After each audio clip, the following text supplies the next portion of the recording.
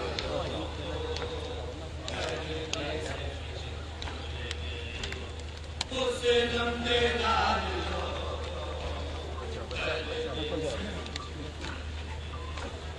مسلم دے نال لو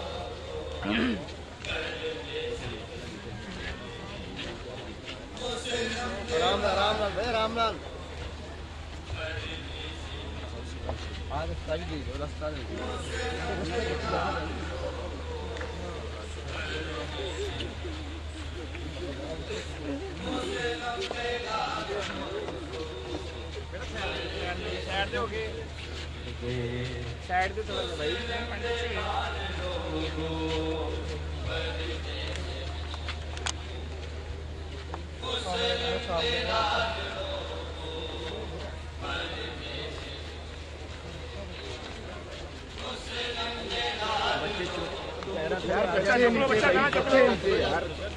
بچے کا خیال کرو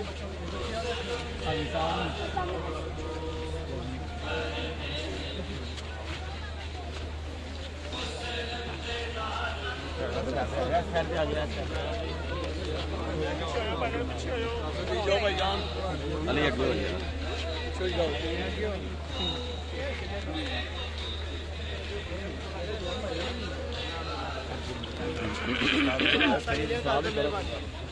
راستہ کلیئر کرو بھائی بسم اللہ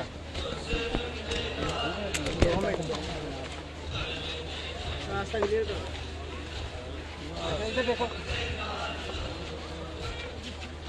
اچھی ہو یا بچی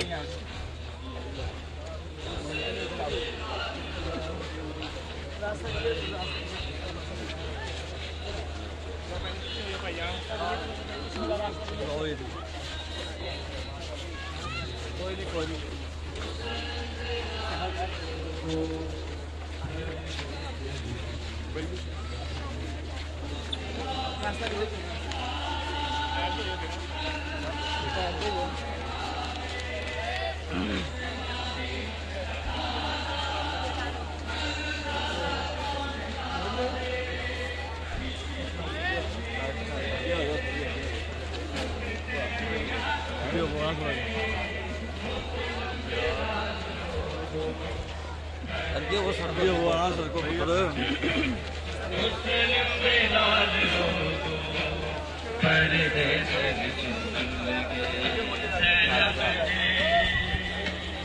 آج دلاری آن محمد زینب دے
راستہ کلیئر کرو راستہ کلیئر کرو